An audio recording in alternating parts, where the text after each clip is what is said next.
we acid washed this brick the other morning when it was frosty. We couldn't get out on the golf course to clean it up, so hopefully it will look nice and tie in well with the new walk here, the new walk extension.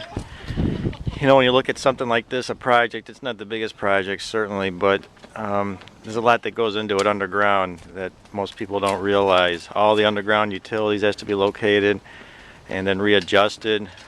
You can see we got electric here for the lights with the light box and connections, lights themselves, irrigation system, control wires for the irrigation system, and basically these two drains here. This is one, this is the main line here. This is the one that goes out through the golf course and drains between 7 and 10 and exits over by 16 ultimately.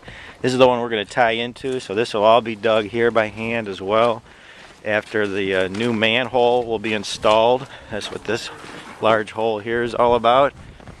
This manhole here that's really dysfunctional is going to be removed and replaced with that manhole there. Where these downspouts, we have a scupper that I wish we would replace with a copper downspout someday. So it's plumbed directly into these drains that we put in several years ago. All these drains will be tied into this manhole there and then taken over to the one where we just started from. JD and our crew is putting together the irrigation system. There's the stub, original stub. And we will put a new line in around the outside perimeter here. And these are the heads that we'll install, and this will then irrigate our lawn with potable water. This water source is actually from the village, so just this little area here then will be watered with that water, so we don't have to worry about any fertilizers or anything that sometimes we use on the golf course with our fertigation with its water. So you can see there's quite a bit going on. He's preparing a sleeve.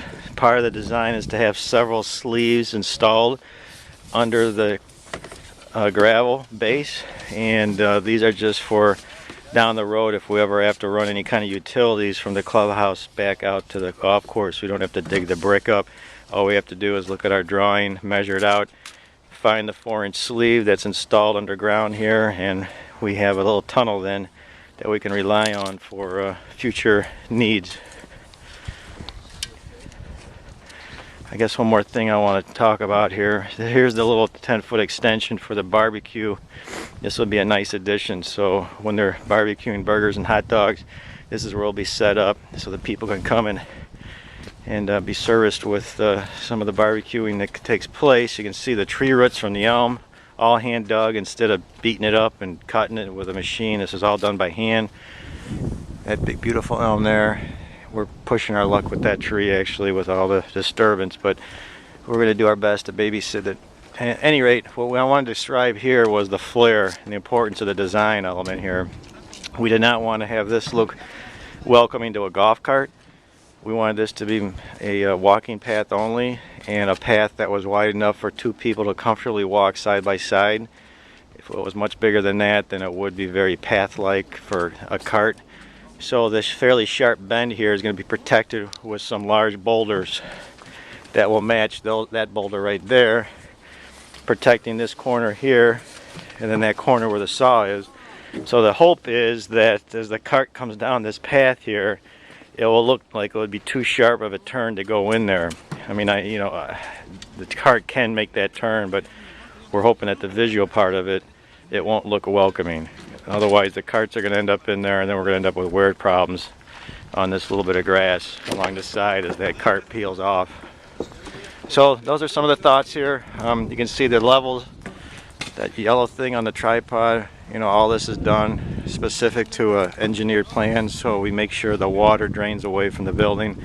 As you can see, the building's been built down in a hole, and it's unfortunate, but you know, so we're trying to back pitch it away from the building, and then we're going to regrade this lawn somewhat to accommodate a new little feathering in to the patio and get the water away from the building and down to that drain where that gentleman is now digging. You can see what we talked about earlier with the big boulders. So as if you're in the golf cart and you're coming this direction here, it's not going to look inviting to come in and make this sharp turn, but yet when you walk, it's a comfortable opening. You can see these are the grade bars again, a little bit of sand just to detail and feather out the slight imperfections that the gravel leaves behind. You really want to use as little sand as possible because the ants will bring it up, and sand will swim around a little bit on you over time. The gravel is pretty stable. You can see the size of the compacting machine here. It's a big one.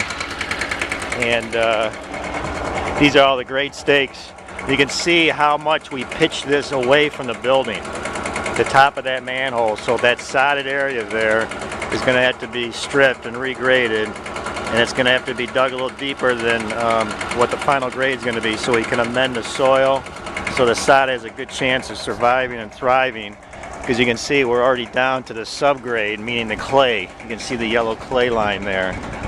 So all this topsoil is going to be removed to get this soil or this grade back down to the top of this rim.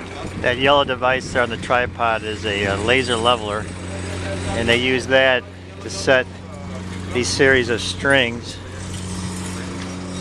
And these strings all represent the final grade of the top of the brick, which then they set these metal pipes down the thickness of a brick, and then they bring the gravel, the final lift of the gravel, up level to the pipe, as this gentleman is doing here, and that's how they dial in that final grade. Here you can see the bricks are being installed. A little trick, right here is the seam. To the right's the old existing brick, to the left's the new. So what you do is you take several courses into the old brick and sprinkle in some of the new, so there's not a straight defined line. So if you really study it hard, you can see here's some old ones that are randomly kept, and then the newer ones that are just a little perhaps slightly darker color is sprinkled in a meandering type of fashion, so there's no distinct line where your eye will go recognizing the couple-year-old brick versus the brand new brick. You can see the boulders, it looks good. This is what they call the soldier course here. That's how you define the outer perimeter, the outer edge, and then this will be retained not by that cheesy plastic stuff that you buy at the store, but through a concrete beveled retaining wall there. You can see these pink stakes. That represents for the time being the sleeves that were installed for future use. So it's coming together really nicely. You can see how there's a nice draft down here, a comfortable roll to it, so it's not flat and boring, but really that's to serve a function as far as getting the water away from the building and down to the manhole. The other challenge was the staircase. That staircase was built fairly high compared to the foundation here, and obviously you don't want any lip going into the building, a trip hazard, so that brick has to match that entry sill there. But we were able to work the grades out well with that fairly raised area here, and draft it all down to this collection area and then out to this manhole. So just a little progress report here as the brick is being installed.